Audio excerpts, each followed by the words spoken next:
ঢাকা বিশ্ববিদ্যালয়ের ঐতিহাসিক বটতলায় পা রাখতেই যেন ফিরে যেতে হয় জুলাই গণঅভ্যুত্থানের সেই উত্তাল দিনগুলোতে। দেয়াল জুড়ে আলোকচিত্র, গ্রাফিক্স ও প্রতীকী স্থাপনায় জীবন্ত হয়ে উঠেছে আন্দোলনের প্রতিটি অধ্যায়। পুরো প্রদর্শনী জুড়ে ধাপে ধাপে তুলে ধরা হয়েছে ৩৬ দিনের ঘটনাপ্রবাহ। শিক্ষার্থী থেকে শুরু করে বিভিন্ন শ্রেণী পেশার মানুষের পদচারণায় মুখর হয়ে উঠেছে প্রদর্শনী প্রাঙ্গণ। এই জিনিসগুলো মূলত আমাদের বোঝানোর জন্যই তৈরি করা হয়েছে। আমি যতদূর দেখেছি বাংলাদেশ ছাত্র শিবির কর্তৃক এটা আয়োজন করা হয়েছে। এখানে বিভিন্ন ধরনের চিত্রকর্ম রয়েছে, ডিসপ্লে রয়েছে, ঠিক আছে? বাংলাদেশের যে ইতিহাসটা ব্রিফলি এখানে বোঝানো হয়েছে।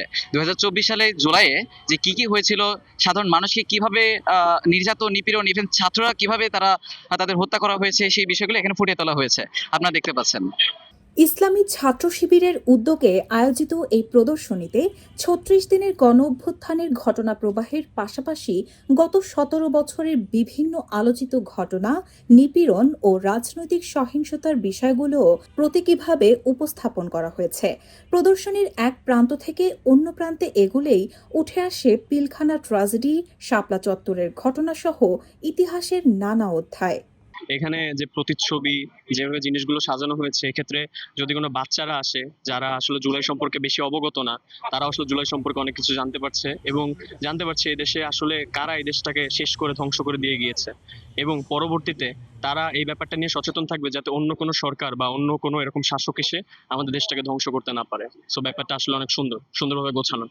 এছাড়া গুম, নির্যাতন ও মানবাধিকার লঙ্ঘনের অভিযোগ, কথিত আয়নাঘর, টর্চার সেল, বিতর্কিত ৩টি জাতীয় নির্বাচন, নিরাপদ সড়ক আন্দোলন এবং আন্তর্জাতিক অপরাধ ট্রাইব্যুনাল সংশ্লিষ্ট বিষয়েও প্রদর্শনীতে স্থান পেয়েছে।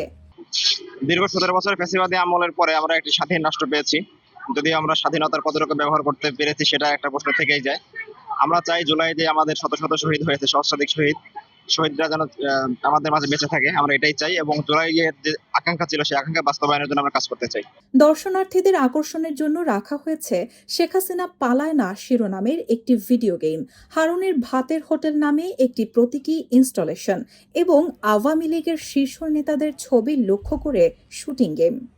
আমরা জুলাইয়ে যে জিনিসগুলা ফেস করছি, যে গুম, খুন, হত্যার শিকার হয়েছে বাংলাদেশের মানুষজন, এন্ড সেটাই যে পোর্ট্রে করছে এত সুন্দরভাবে, এন্ড শিবির অনেক ইনোভেটিভ একটা কাজ করলো। ভালো লাগতেছে ওই দিনগুলো আর কি রিকল করতে পারতেছি যে অ্যাকচুয়ালি ওই দিনগুলোতে কি ঘটছে আমাদের সাথে। তো আমরা চাই জুলাইটা থাকুক, এটা আমাদের একটা কি বলবো ঐতিহাসিক জুলাই, এটার মাধ্যমে আমরা নতুন করে একটা বাংলাদেশ পেয়েছি। প্রদর্শনী ঘুরে দেখতে পরিবার পরিজন নিয়ে আসছেন অনেকেই। কেউ স্মৃতি বিজড়িত স্থাপনাগুলোর ছবি তুলছেন, কেউ আবার বিভিন্ন প্রতীকী উপস্থাপনার সামনে দাঁড়িয়ে আলোচনা করছেন। এখানে ভালো লাগা খারাপ লাগা দুইটাই জিনিস আছে, যেমন আমাদের হাস্যরসাত্মক কিছু জিনিস আছে, আবার এদিকে ট্র্যাজেডি আছে। তো সব মিলায়ে ফুল জুলাইটাকে এখানে উপস্থাপন করা হয়েছে। আমরা চাই যে প্রতি বছর জুলাই এমন একটা অর্গানাইজেশন, মানে ছাত্র শিবির বা অর্গানাইজ করুক দলটা, এটাই আমরা আশা করি। ইতিহাসের স্মৃতি, আলোকচিত্র আর প্রতীকী উপস্থাপনার সমন্বয়ে সাজানো এই প্রদর্শনী ঘিরে বটতলায় তৈরি হয়েছে উৎসবমুখর পরিবেশ। ৩ দিন ব্যাপী এই আয়োজন চলবে, যেখানে জুলাই গণঅভ্যুত্থান ও সাম্প্রতিক সময়ের বিভিন্ন আলোচিত ঘটনাকে কাছ থেকে দেখার সুযোগ পাচ্ছেন দর্শনার্থীরা।